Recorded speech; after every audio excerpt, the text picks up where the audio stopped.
ಮೀನರಾಶಿಯವರ ಆಳವಾದ ಭಾವನಾತ್ಮಕ ಜಗತ್ತು. ಯಾವಾಗಲೂ ಶಾಂತವಾಗಿ ಮಂದಹಾಸದಿಂದ ಎಲ್ಲರ ನೋವು ನಲಿವುಗಳಿಗೆ ಸ್ಪಂದಿಸುವ ನಿಮ್ಮ ಆ ಕರುಣಾಮಯಿ ಮನಸ್ಸಿನ ಹಿಂದೆ ಎಷ್ಟು ಗಾಯಗಳು ಅಡಗಿವೆ ಅಂತ ಒಮ್ಮೆ ಯೋಚಿಸಿ ನೋಡಿ. ನೀವು ಪ್ರತಿಯೊಬ್ಬರಿಗೂ ಒಬ್ಬ ಆಪ್ತ ಬಂಧುವಾಗಿ ಸಾಂತ್ವನ ಹೇಳುವ ತಾಯಿಯಂತೆ ನಿಂತು ಸಹಾಯ ಮಾಡ್ತೀರಾ. ಬೇರೆಯವರ ಮುಖದಲ್ಲಿ ನಗು ನೋಡಲು ನಿಮ್ಮ ಸಂತೋಷವನ್ನೇ ತ್ಯಾಗ ಮಾಡ್ತೀರಾ. ಆದರೆ ದಿನದ ಕೊನೆಗೆ ನೀವು ಮಾತ್ರ ಸಂಪೂರ್ಣ ಒಂಟಿಯಾಗಿ ನಿಮ್ಮ ಭಾವನೆಗಳನ್ನು ಹಂಚಿಕೊಳ್ಳಲು ಯಾರೂ ಇಲ್ಲವಲ್ಲ ಅನ್ನೋ ಶೂನ್ಯತೆಯಲ್ಲಿ ಕುಳಿತಿರ್ತೀರಾ, ಹೌದಲ್ವಾ? ಯಾರ ಏನೇ ಕಷ್ಟವಿದ್ರೂ ತಕ್ಷಣ ಕರಗಿ ನೀರಾಗುವ ನಿಮ್ಮ ಈ ಅತಿಯಾದ ದಯೆಯ ಗುಣವೇ ಕೊನೆಗೆ ನಿಮ್ಮನ್ನು ಮನಸ್ಸಿನ ಕತ್ತಲೆಯಲ್ಲಿ ಬೇಯುವಂತೆ ಮಾಡುತ್ತದೆ. ಈ ವಿಶೇಷವಾದ ವಿಶ್ಲೇಷಣೆಗೆ ಸ್ವಾಗತ. ಮೀನರಾಶಿ ಎಂದರೆ ಕೇವಲ ಸದಾ ಕನಸು ಕಾಣುವ, ಅನುಕಂಪ ತೋರುವ ರಾಶಿಯಷ್ಟೇ ಅಲ್ಲ. ಅದರೊಳಗೆ ಆಳವಾದ ಸಾಗರಕ್ಕಿಂತಲೂ ತೀವ್ರವಾದ, ಯಾರಿಗೂ ಅರ್ಥವಾಗದ ಭಾವನೆಗಳ ಬೃಹತ್ ಜಗತ್ತೇ ಇದೆ. ಇವತ್ತು ನಾವು ಆ ನಿಗೂಢ ಪ್ರಪಂಚದ ರಹಸ್ಯವನ್ನ ಭೇದಿಸಲಿದ್ದೇವೆ. ಮೀನರಾಶಿಯವರು ಯಾಕೆ ದಿಢೀರನೆ ಎಲ್ಲರ ಸಂಪರ್ಕ ಕಡಿದುಕೊಂಡು ತಮ್ಮದೇ ಆದ ಕಾಲ್ಪನಿಕ ಜಗತ್ತಿನಲ್ಲಿ ಅಥವಾ ಏಕಾಂತದಲ್ಲಿ ಇರೋಕೆ ಇಷ್ಟಪಡ್ತಾರೆ ಅಂತ ನೀವು ಯಾವತ್ತಾದರೂ ಯೋಚಿಸಿದ್ದೀರಾ? ಸುತ್ತಮುತ್ತ ಇರೋರು ಇದನ್ನ ನೋಡಿ ಇವಳಿಗೆ ಮಾನಸಿಕವಾಗಿ ಧೈರ್ಯವಿಲ್ಲ ಅಥವಾ ವಾಸ್ತವವನ್ನು ಎದುರಿಸಲು ಭಯ ಪಡ್ತಾರೆ ಅಂತ ಸುಲಭವಾಗಿ ಜಡ್ಜ್ ಮಾಡ್ತಾರೆ. ಆದರೆ ಒಂದು ವಿಷಯ ನಿಮಗೆ ಗೊತ್ತಾ? ಇಲ್ಲಿ ನಿಜವಾದ ಸತ್ಯ ಶುರುವಾಗತ್ತೆ. ಇದು ಇವರ ದೌರ್ಬಲ್ಯ ಅಲ್ಲ, ಇದು ಬ್ರಹ್ಮಾಂಡದ ಒಂದು ಅದ್ಭುತ ರಹಸ್ಯ. ಮತ್ತೊಂದು ಆಶ್ಚರ್ಯ ವಿಷಯ ಅಂದ್ರೆ ಇದೇ ಇವರ ಅತಿ ದೊಡ್ಡ ಸೂಪರ್ ಪವರ್ ಕೂಡ ಹೌದು. ಬನ್ನಿ, ಈ ಏಕಾಂತದ ಹಿಂದಿರೋ ಅಸಲಿ ಕಥೆಯನ್ನ ನೋಡೋಣ. ಮೀನರಾಶಿಯವರ ಆಳವಾದ ಹೇಳಿಕೊಳ್ಳಲಾಗದ ನೋವನ್ನ ಅರ್ಥ ಮಾಡ್ಕೊಳ್ಳೋದು ಇವತ್ತು ನಮಗೆ ಬಹಳ ಮುಖ್ಯ. ಅವರು ಸಮಾಜದಿಂದ ಹೀಗೆ ದಿಢೀರನೆ ದೂರ ಉಳಿಯೋದಕ್ಕೆ ಕಾರಣ ಅವರ ಸ್ವಾರ್ಥ ಅಲ್ಲ, ಇದು ಅವರ ಭಾವನಾತ್ಮಕ ಉಳಿವಿಕೆ, ಅಂದ್ರೆ ಇಮೋಷನಲ್ ಸರ್ವೈವಲ್. ಪ್ರಪಂಚದ ಕಪಟತನದಿಂದ ಮತ್ತು ನಂಬಿಕೆ ದ್ರೋಹದಿಂದ ತಮ್ಮ ಸೂಕ್ಷ್ಮ ಮನಸ್ಸನ್ನು ರಕ್ಷಿಸಿಕೊಳ್ಳಲು ಬ್ರಹ್ಮಾಂಡವೇ ಅವರಿಗೆ ಕೊಟ್ಟಿರುವ ಒಂದು ಅದ್ಭುತವಾದ ರಕ್ಷಣಾ ಕವಚ ಇದು. ಈ ರಹಸ್ಯ ಗೊತ್ತಾದ್ರೆ ನೀವೇ ಆಶ್ಚರ್ಯಪಡ್ತೀರಾ. ಏಕೆಂದ್ರೆ ಹೊರಗಿನ ಪ್ರಪಂಚದ ಮೋಸದ ಆಟಗಳು ಇವರ ಪವಿತ್ರ ಮತ್ತು ಮುಗ್ಧವಾದ ಮನಸ್ಸನ್ನು ತೀವ್ರವಾಗಿ ಘಾಸಿಗೊಳಿಸುತ್ತವೆ. ಭಾವನಾತ್ಮಕ ಬಳಲಿಕೆ ಮತ್ತು ಒಂಟಿತನದ ರಹಸ್ಯ. ಈಗ ಮೊದಲನೇ ಮತ್ತು ಅತಿ ಮುಖ್ಯವಾದ ಭಾಗ, ಭಾವನಾತ್ಮಕ ಬಳಲಿಕೆ ಮತ್ತು ಒಂಟಿತನ. ಇದರ ಬಗ್ಗೆ ತಿಳ್ಕೊಳ್ಳೋಣ. ಜ್ಯೋತಿಷ್ಯ ಶಾಸ್ತ್ರದಲ್ಲಿ ಮೀನರಾಶಿ ಜಲತತ್ವವನ್ನು ಹೊಂದಿರೋ 12ನೇ ರಾಶಿ. ಜಲತತ್ವ ಅಂದ್ರೆ ಏನ್ ಗೊತ್ತಾ? ಇದು ಅಪಾರವಾದ ಪ್ರೀತಿ, ಕರುಣೆ, ಅರ್ಥ ಮಾಡಿಕೊಳ್ಳುವ ಸಾಮರ್ಥ್ಯ ಮತ್ತು ದೈವಿಕ ಭಾವನೆಗಳ ಸಂಕೇತ. ಅಂದ್ರೆ ಇವರು ತಮ್ಮ ಸುತ್ತಮುತ್ತ ಇರೋ ಜನರ ನೋವನ್ನ ತಮ್ಮದೇ ನೋವಿನಂತೆ ಅನುಭವಿಸ್ತಾರೆ. ಯಾರಾದರೂ ಸಂಕಟದಲ್ಲಿದ್ರೆ ಇವರು ತಕ್ಷಣವೇ ಆ ಇಮೋಷನಲ್ ಭಾರವನ್ನ ತಾವೇ ಹೊತ್ತುಕೊಳ್ತಾರೆ. ನೀರು ಎಲ್ಲವನ್ನೂ ತನ್ನೊಳಗೆ ಸ್ವೀಕರಿಸುವಂತೆ ಮೀನರಾಶಿಯವರು ಇತರರ ನಕಾರಾತ್ಮಕ ಶಕ್ತಿಯನ್ನ ತಾವೇ ಹೀರಿಕೊಳ್ತಾರೆ. ಇದೇ ಇವರ ದೊಡ್ಡ ಶಕ್ತಿ, ಜೊತೆಗೆ ಅಷ್ಟೇ ದೊಡ್ಡ ದೌರ್ಬಲ್ಯ ಕೂಡ. ಕೆಲವೊಮ್ಮೆ ಇವರು ತುಂಬಾ ಜನರ ಮಧ್ಯೆ ಇದ್ದಾಗಲೂ ಸುಮ್ಮನೆ ಮೌನವಾಗಿ ಕೂತಿರ್ತಾರೆ. ವಿಪರೀತ ದಣತಂತೆ ಫೀಲ್ ಮಾಡ್ತಾರೆ. ಯಾಕೆ ಅಂತ ಗೊತ್ತಾ? ಇದು ಖಂಡಿತ ದೇಹದ ಆಯಾಸ ಅಲ್ಲ, ಇದು ಅಕ್ಷರಶಃ ಇಮೋಷನಲ್ ಬರ್ನ್ಔಟ್, ಅಂದ್ರೆ ಭಾವನಾತ್ಮಕ ಬಳಲಿಕೆ. ಬೇರೆಯವರ ಇಮೋಷನ್ಸ್ ಮತ್ತು ನೋವನ್ನು ತಡೆದುಕೊಂಡು ಇವರ ಅಂತರಂಗ ಸಂಪೂರ್ಣವಾಗಿ ನಿತ್ರಾಣಗೊಂಡು ಬಿಡುತ್ತದೆ. ಜನರ ಮನಸ್ಸಿನಲ್ಲಿರೋ ಕಪಟತನವನ್ನ ಇವರ 6ನೇ ಇಂದ್ರಿಯ ಅಂದ್ರೆ 6th ಸೆನ್ಸ್ ತಕ್ಷಣವೇ ಪತ್ತೆ ಹಚ್ಚಿಬಿಡುತ್ತೆ. ಈ ನಿರಂತರ ಭಾವನಾತ್ಮಕ ಹರಿವು ಇವರ ಎನರ್ಜಿಯನ್ನೇ ಹೀರಿಬಿಡುತ್ತೆ. ಅದಕ್ಕೆ ಅವರು ಜನರಿಂದ ದೂರ ಹೋಗೋದು ದ್ವೇಷದಿಂದ ಅಲ್ಲ, ಬದಲಾಗಿ ತಮ್ಮ ಅಸ್ತಿತ್ವವನ್ನ ಈ ಭಾವನಾತ್ಮಕ ಬಳಲಿಕೆಯಿಂದ ಕಾಪಾಡಿಕೊಳ್ಳೋಕೆ ಇರೋ ಒಂದೇ ದಾರಿ ಅನ್ನೋ ಕಾರಣಕ್ಕೆ. ಇವರ ಪ್ರತಿಯೊಂದು ಗುಣದ ಹಿಂದೆಯೂ ಬ್ರಹ್ಮಾಂಡದ ಒಂದು ದೊಡ್ಡ ಶಕ್ತಿ ಅಡಗಿದೆ. ಇವರ ಆಳವಾದ ಪ್ರೀತಿ ಆ ಜಲತತ್ವದಿಂದ ಬರುತ್ತೆ. ಎಲ್ಲರನ್ನೂ ಕ್ಷಮಿಸುವ ಆ ದೈವಿಕ ಮನಸ್ಸು ಇವರ ಆಡಳಿತ ಗ್ರಹವಾದ ಗುರುವಿನಿಂದ ಬರುತ್ತೆ. ಸಮಾಜದಿಂದ ದೂರ ಸರಿಯೋದು ಕೇವಲ ಆತ್ಮರಕ್ಷಣೆಯ ತಂತ್ರ. ಆದರೆ ಕಷ್ಟಗಳನ್ನು ಎದುರಿಸಿ ಮುನ್ನುಗ್ಗುವ ಆ ಆಧ್ಯಾತ್ಮಿಕ ಶಕ್ತಿ ಇವರ 12ನೇ ಮನೆಯಿಂದ ಬರುತ್ತೆ. ಈ ಎಲ್ಲ ನಿಗೂಢ ಅಂಶಗಳು ಒಟ್ಟಾಗಿ ಸೇರಿಯೇ ಸ್ವಾರ್ಥಿ ಜನರಿಂದ ಸಂಪೂರ್ಣವಾಗಿ ದೂರ ಸರಿಯುವಂತೆ ಇವರ ಆತ್ಮವನ್ನೇ ಒತ್ತಾಯಿಸುತ್ತದೆ. 12ನೇ ಮನೆಯ ಗುಪ್ತ ಜ್ಯೋತಿಷ್ಯ ರಹಸ್ಯ. ಮುಂದಿನ ಹಂತಕ್ಕೆ ಹೋಗೋಣ. ಇದು 12ನೇ ಮನೆಯ ಗುಪ್ತ ರಹಸ್ಯ. ಇಲ್ಲಿ ಜ್ಯೋತಿಷ್ಯದ ಅಸಲಿ ಲೆಕ್ಕಾಚಾರ ಶುರುವಾಗುತ್ತೆ. ಜ್ಯೋತಿಷ್ಯದ ಲೆಕ್ಕಾಚಾರದಲ್ಲಿ ಮೀನರಾಶಿ ಕಾಲಪುರುಷನ 12ನೇ ಮನೆಯನ್ನ ಅಂದ್ರೆ ಮೋಕ್ಷ, ತ್ಯಾಗ ಮತ್ತು ಅಂತರ್ಮುಖಿ ಭಾವವನ್ನ ಪ್ರತಿನಿಧಿಸುತ್ತದೆ. ದೇವಗುರು ಬೃಹಸ್ಪತಿಯ ಆಧಿಪತ್ಯದಲ್ಲಿರೋ ಈ ಮನೆ ಇವರನ್ನು ಸದಾ ಆಧ್ಯಾತ್ಮಿಕ ಚಿಂತನೆ ಮತ್ತು ಕಲ್ಪನಾ ಲೋಕದ ಕಡೆಗೆ ಬಹಳ ವೇಗವಾಗಿ ಸೆಳೆಯುತ್ತದೆ. ಆದರೆ ಇಲ್ಲಿ ಗಮನಿಸಬೇಕಾದ ಒಂದು ದೊಡ್ಡ ರಹಸ್ಯ ಇದೆ. ಇದೇ ರಾಶಿಚಕ್ರದ ಕೊನೆಯ ಬಿಂದುವಾಗಿರೋದ್ರಿಂದ ಇವರು ಹರಸಲ್ಪಟ್ಟ ಮಗುವಿನಂತಹ ನಿಷ್ಕಲ್ಮಶ ಮತ್ತು ಪವಿತ್ರ ಮನಸ್ಸನ್ನು ಹೊಂದಿರ್ತಾರೆ. ಇವರು ಜನರ ಜೊತೆ ತುಂಬಾ ಬೆರೆತಾಗ ಬೇರೆಯವರ ಸ್ವಾರ್ಥ ಮತ್ತು ಕ್ರೂರತೆ ಇವರನ್ನು ಸುಲಭವಾಗಿ ಆಕ್ರಮಿಸುತ್ತವೆ. ಹಾಗಾಗಿಯೇ ಇವರ ಆತ್ಮ ಸುರಕ್ಷತೆಗಾಗಿ ಮತ್ತು ಶಕ್ತಿಯನ್ನು ಮರು ಸಂಗ್ರಹಿಸಲು ಪದೇ ಪದೇ ಏಕಾಂತಕ್ಕೆ ತಳ್ಳಪಡ್ತಾರೆ.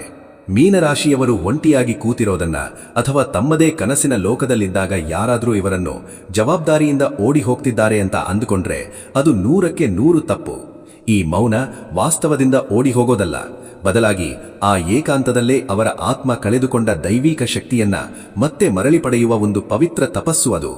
ಆ ಏಕಾಂತದ ಸಮಯದಲ್ಲಿಯೇ ಅವರು ಸಂಪೂರ್ಣವಾಗಿ ಹೊಸ ಮನುಷ್ಯರಾಗಿ ಅತ್ಯಂತ ಸೃಜನಶೀಲರಾಗಿ ಮರು ಸೃಷ್ಟಿಯಾಗ್ತಾರೆ. ಇದೇ ಮೌನ ಇವರ ಒಳಗಿನ ಅದ್ಭುತ ಕಲಾತ್ಮಕ ಗುಣವನ್ನ ಮತ್ತು ದೈವಿಕ ಆಲೋಚನೆಗಳನ್ನ ಜಾಗೃತಗೊಳಿಸುತ್ತದೆ. ಹಿತಶತ್ರುಗಳು ಮತ್ತು ಗ್ರಹಗಳ ಕಠಿಣ ಪರೀಕ್ಷೆ.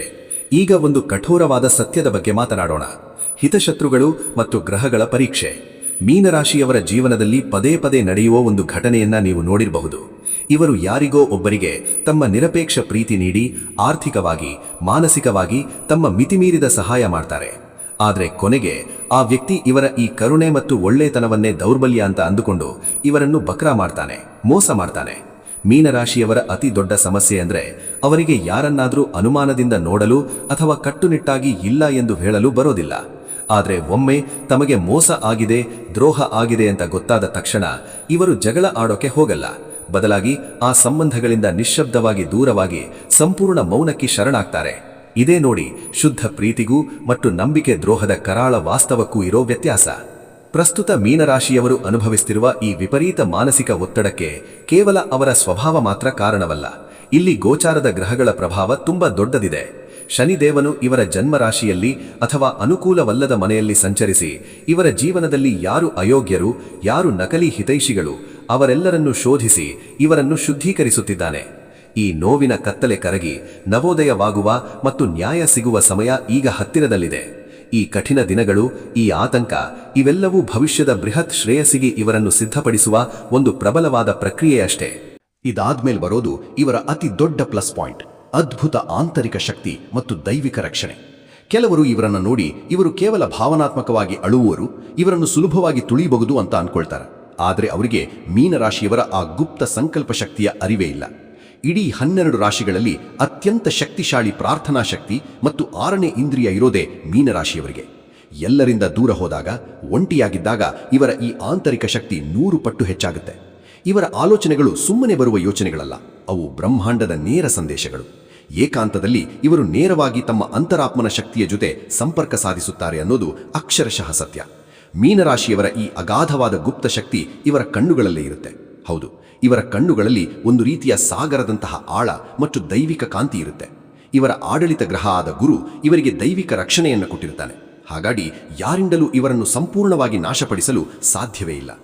ಎಷ್ಟೇ ಆಳವಾದ ನೋವು ಬಂದರೂ, ಹೃದಯವೇ ಒಡೆದು ಹೋದರೂ ಮತ್ತೆ ಅದೇ ಬೂದಿಯಿಂದ ಎದ್ದು ಬರುವ ಫೀನಿಕ್ಸ್ ಹಕ್ಕಿಯಂತೆ ಮರುಹುಟ್ಟು ಪಡೆಯುವ ಅದ್ಭುತ ಸಾಮರ್ಥ್ಯ ಇವರಲ್ಲಿದೆ. ಯಾಕೆಂದ್ರೆ ಇವರ ಬೆನ್ನಿಗೆ ಆ ದೈವಿಕ ಶಕ್ತಿ ಮತ್ತು ಸತ್ಯದ ಆಶೀರ್ವಾದ ಸದಾ ಕಾವಲಾಗಿ ನಿಂತಿರುತ್ತದೆ. ಈಗ ಒಂದು ಮಹಾತಿರುವು, 2026ರ ಸುವರ್ಣಯುಗದ ಆರಂಭ. ಈ ವರ್ಷವನ್ನ ಸರಿಯಾಗಿ ನೆನಪಿಟ್ಕೊಳ್ಳಿ, 2026. ಈ ವರ್ಷದಲ್ಲಿ ಸಂಭವಿಸುವ ಆ ಬೃಹತ್ ಗ್ರಹಗಳ ಸಂಚಾರ ಮತ್ತು ದೇವಗುರು ಬೃಹಸ್ಪತಿಯು ತನ್ನ ಉಚ್ಚ ರಾಶಿಯಾದ ಕರ್ಕಾಟಕಕ್ಕೆ ಪ್ರವೇಶಿಸಿ ನೀಡುವ ಅತ್ಯಂತ ಶುಭ ದೃಷ್ಟಿ ಮೀನರಾಶಿಯವರ ಪಾಲಿಗೆ ನಿಜವಾದ ಅರ್ಥದಲ್ಲಿ ಒಂದು ಸುವರ್ಣಯುಗವನ್ನು ತರಲಿದೆ. ಇಷ್ಟು ದಿನ ಏಕಾಂತದಲ್ಲಿ ಅವರು ಅನುಭವಿಸಿದ ಪ್ರತಿಯೊಂದು ಕಣ್ಣೀರಿಗೂ ನೋವಿಗೂ ದೊಡ್ಡ ಬೆಲೆ ಸಿಗುವ ಕಾಲ ಇದು. ಅವರು ಯಾರಿಂದ ದೂರ ಹೋದ್ರೋ, ಯಾರು ಇವರನ್ನು ದುರ್ಬಲರೆಂದು ನೋಡಿ ನಕ್ಕರೋ, ಅದೇ ಜನರು ಇವರ ಬೃಹತ್ ಬೆಳವಣಿಗೆಯನ್ನು ನೋಡಿ ಮರಳಿ ಬರಲು ಹಪಹಪಿಸುತ್ತಾರೆ. ಇವರ ಏಕಾಂತದ ತಪಸ್ಸಿಗೆ ಅಂತಿಮ ಜಯ ಸಿಗುವ ಅದ್ಭುತ ವರ್ಷ ಇದು. 2026ರ ನಂತರ ಇವರ ಜೀವನದಲ್ಲಿ ಎಂಥ ಅದ್ಭುತ ಬದಲಾವಣೆಗಳು ಕಾದಿವೆ ಗೊತ್ತಾ?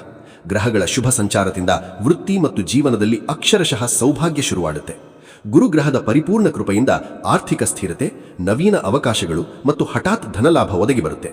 ಎಲ್ಲಕ್ಕಿಂತ ಮುಖ್ಯವಾಗಿ ಕಠಿಣ ಗ್ರಹಗಳ ಪರೀಕ್ಷೆಗಳು ಮುಗಿದು ಎಲ್ಲಿಲ್ಲದ ಆಂತರಿಕ ಶಾಂತಿ ಮತ್ತು ನಿಮ್ಮ ನೆಮ್ಮದಿ ಮರಳಿ ಸಿಗಲಿದೆ.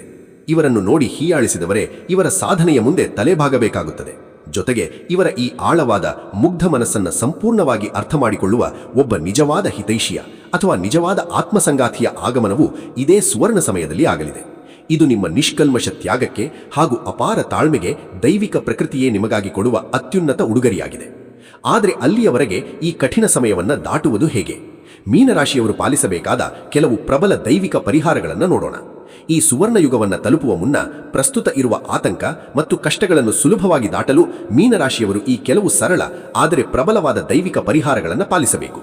ಪ್ರತಿ ಗುರುವಾರ ರಾಘವೇಂದ್ರ ಸ್ವಾಮಿಗಳ ಅಥವಾ ಸಾಯಿಬಾಬಾರ ದೇವಸ್ಥಾನಕ್ಕೆ ಭೇಟಿ ನೀಡಿ ಕಡಲೆಬೇಳೆ ದಾನ ಮಾಡುವುದು ಅಥವಾ ಗಾಯತ್ರಿ ಮಂತ್ರವನ್ನು ಪಠಿಸುವುದು. ಇದು ಗುರುಬಲವನ್ನು ಹೆಚ್ಚಿಸಿ ಧೈರ್ಯವನ್ನು ತುಂಬುತ್ತದೆ. ಹಾಗೆಯೇ ಗುರುವಾರದ ದಿನಗಳಲ್ಲಿ ಅಗತ್ಯವಿರುವ ಬಡ ವಿದ್ಯಾರ್ಥಿಗಳಿಗೆ ಪುಸ್ತಕ ಅಥವಾ ವಿದ್ಯಾದಾನ ಮಾಡುವುದು ಮತ್ತು ಹಸಿದವರಿಗೆ ಅನ್ನದಾನ ಮಾಡುವುದು ಗುರುದೇವನ ಕೃಪೆಗೆ ಕಾರಣವಾಗುತ್ತದೆ. ಮತ್ತು ಕೊನೆಯದಾಗಿ ಪ್ರತಿದಿನ ಕನಿಷ್ಠ 15 ನಿಮಿಷವಾದರೂ ಮೌನವಾಗಿ ಪ್ರಾಣಾಯಾಮ ಅಥವಾ ಧ್ಯಾನ ಮಾಡಿ. ಇದರಿಂದ ನಿಮ್ಮ ಜಲತತ್ವದ ಶಕ್ತಿ ಪಾಸಿಟಿವ್ ಆಗಿ ಬದಲಾಗುತ್ತೆ ಮತ್ತು ಮನಸ್ಸಿನ ಅತಿಯಾದ ಭಾವನೆಗಳು ನಿಯಂತ್ರಣಕ್ಕೆ ಬರುತ್ತೆ. ಇದರ ಜತೆಗೆ ಸಾಧ್ಯವಾದಾಗೆಲ್ಲ ವಿಷ್ಣು ಸಹಸ್ರನಾಮ ಪಾರಾಯಣ ಮಾಡುವುದು ಅಥವಾ ಓಂ ನಮೋ ಭಗವತೆ ವಾಸುದೇವಾಯ ಜಪ ಮಾಡುವುದರಿಂದ ನಿಮ್ಮ ಮನಸ್ಸಿನ ಕ್ಲೇಶಗಳು ತಕ್ಷಣವೇ ನಿವಾರಣೆಯಾಗುತ್ತವೆ. ಹಾಗಾಗಿ ಮೀನರಾಶಿಯವರು ಅನುಭವಿಸುವ ಈ ಒಂಟಿತನ ಖಂಡಿತವಾಗಿಯೂ ಸೋಲಲ್ಲ ಅಥವಾ ಅದೊಂದು ಶಾಪವೂ ಅಲ್ಲ. ಮೀನರಾಶಿಯಲ್ಲಿ ಜನಿಸಿದ್ದಾರೆ ಅಂದರೆ ಅವರು ಬ್ರಹ್ಮಾಂಡದಿಂದಲೇ ಪ್ರೀತಿಯನ್ನು ಹಂಚಲು ಮತ್ತು ಜಗತ್ತಿಗೆ ಬೆಳಕು ತೋರಲು ವಿಶೇಷವಾಗಿ ಆಯ್ಕೆಯಾದವರು ಅಂತ ಅರ್ಥ. ಕತ್ತಲನ್ನು ಸೀಳಿ ಬೆಳಕಿನ ಹೊಸ ಹಾದಿಯನ್ನು ಹುಡುಕಿ ತರುವ ಮಹಾನ್ ಜವಾಬ್ದಾರಿ ಇವರ ಮೇಲಿದೆ. ಇದು ಇವರನ್ನು ಮತ್ತಷ್ಟು ಶುದ್ಧೀಕರಿಸುವ ಒಂದು ದೈವಿಕ ವರ. ಇಷ್ಟು ದಿನ ಅವರು ಅನುಭವಿಸಿದ ಕಷ್ಟಗಳು ಇವರನ್ನು ಉಕ್ಕಿನಂತೆ ಗಟ್ಟಿಗೊಳಿಸಿವೆ. ಅವರು ಎಲ್ಲರಿಂದ ದೂರ ಹೋದದ್ದು ಎಲ್ಲವನ್ನು ಕಳೆದುಕೊಂಡು ನಾಶವಾಗಲು ಅಲ್ಲ, ಬದಲಾಗಿ ತಮ್ಮ ಶಕ್ತಿಯನ್ನು ಒಟ್ಟುಗೂಡಿಸಿಕೊಂಡು ಮಹಾನ್ ವಿಜಯವನ್ನು ಸಾಧಿಸಲು. ಆ ಆಳವಾದ ಮೌನವೇ ಇವರ ಅತಿ ದೊಡ್ಡ ಶಸ್ತ್ರ. ಮೀನರಾಶಿಯವರು ದೈವಿಕವಾಗಿ ರಕ್ಷಿಸಲ್ಪಟ್ಟಿದ್ದಾರೆ ಮತ್ತು ಅವರು ಹುಟ್ಟಿರೋದು ಉನ್ನತ ಸಾಧನೆಗಳಿಗಾಗಿ. ಇಷ್ಟು ದಿನದ ಆ ಕತ್ತಲೆಯನ್ನು ದಾಟಿ ಈಗ ಪರಮ ಬೆಳಕಿನ ಕಡೆಗೆ ವಿಜಯಶಾಲಿಯಾಗಿ ಹೆಜ್ಜೆ ಹಾಕುವ ಸಮಯ ಬಂದಿದೆ. ಈ ವಿಶ್ಲೇಷಣೆ ನಿಮಗೆ ಇಷ್ಟವಾಗಿದ್ರೆ ನೀವು ಅಥವಾ ನಿಮ್ಮ ಸುತ್ತಮುತ್ತಲಿರುವ ಮೀನರಾಶಿಯವರ ಜೀವನದಲ್ಲಿ ನಡೆದ ಇಂತಹದೇ ಏಕಾಂತದ ನೋವಿನ ಘಟನೆಗಳನ್ನು ಕಮೆಂಟ್ ವಿಭಾಗದಲ್ಲಿ ತಪ್ಪದೇ ಹಂಚಿಕೊಳ್ಳಿ. ನಿಮ್ಮ ಕಥೆ ಇನ್ನೊಬ್ಬರಿಗೆ ಖಂಡಿತ ಸ್ಫೂರ್ತಿಯಾಗಬಹುದು. ಇಂತಹ ಮತ್ತಷ್ಟು ಆಳವಾದ ಬ್ರಹ್ಮಾಂಡದ ರಹಸ್ಯಗಳನ್ನು, ಜೀವನದ ಸತ್ಯಗಳನ್ನು ತಿಳಿಯೋಕೆ ಕಾಲಚಕ್ರ ಯೂಟ್ಯೂಬ್ ಚಾನಲ್ ಅನ್ನು ಈಗಲೇ ಸಬ್ಸ್ಕ್ರೈಬ್ ಮಾಡಿ. ನೆನಪಿರಿ, ಬ್ರಹ್ಮಾಂಡದ ಆ ಅಗಾಧವಾದ ಶಕ್ತಿ ಸದಾ ನಿಮ್ಮ ಜೊತೆ ಇದೆ. ಈ ವಿಶ್ಲೇಷಣೆಯನ್ನು ವೀಕ್ಷಿಸಿದ್ದಕ್ಕೆ ತುಂಬು ಹೃದಯದ ಧನ್ಯವಾದಗಳು. ನಿಮ್ಮ ಜಾತಕ ಗೊತ್ತಿಲ್ಲದೆ ಜೀವನದ ಚಿಂತೆ ಮಾಡ್ತಾ ಇದ್ದೀರಾ? ಅನೇಕ ಜ್ಯೋತಿಷರಲ್ಲಿ ಕೇಳಿ ಹಣ ನೆಮ್ಮದಿ ಕಳೆದುಕೊಂಡಿದ್ದೀರಾ? ಚಿಂತೆ ಬಿಡಿ, ನಿಮ್ಮ ಮುಂದಿನ ಜೀವನದ ಬಗ್ಗೆ ನೀವೇ ತಿಳಿದುಕೊಳ್ಳುವ ಸುವರ್ಣಾವಕಾಶ. ಕೇವಲ 499 ರೂಪಾಯಿಗೆ ನಿಮ್ಮ ಸಂಪೂರ್ಣ ಜನ್ಮ ಜಾತಕ ನಿಮ್ಮ ಕೈಯಲ್ಲಿ. ಈ ಜಾತಕದಲ್ಲಿ ನಿಮ್ಮ ವಿದ್ಯಾಭ್ಯಾಸದ ಬಗ್ಗೆ, ಉದ್ಯೋಗ, ಮದುವೆ, ಹಣಕಾಸಿನ ಸಮಸ್ಯೆಗಳ ಬಗ್ಗೆ, ಆಸ್ತಿ ವಿಚಾರಗಳ ಬಗ್ಗೆ, ಆರೋಗ್ಯ ಸಮಸ್ಯೆಗಳ ಬಗ್ಗೆ, ದಾಂಪತ್ಯ ಕಲಹಗಳ ಬಗ್ಗೆ, ನಿಮಗಿರುವ ತೊಂದರೆಗಳೇನು, ಅದಕ್ಕೆ ಪರಿಹಾರಗಳೇನು, ಜಾತಕದಲ್ಲಿ ಯಾವ ಯಾವ ಯೋಗಗಳಿದೆ, ನಿಮಗಿರುವ ದೋಷಗಳಿಗೆ ಪರಿಹಾರಗಳೇನು ಎನ್ನುವಂತಹ ಸಮಗ್ರ ಮಾಹಿತಿ ಈ ನಿಮ್ಮ ಜನ್ಮ ಜಾತಕದಲ್ಲಿರುತ್ತದೆ. ಈ ಜಾತಕ ನಿಮಗೆ ಅರ್ಥವಾಗುವಂತಹ ರೀತಿಯಲ್ಲಿ ನಿಮ್ಮದೇ ಭಾಷೆಯಲ್ಲಿ ಪಡೆಯಬಹುದು. ಈ ಜಾತಕ 80ರಿಂದ 90 ಪುಟಗಳು ಹೊಂದಿರುತ್ತವೆ.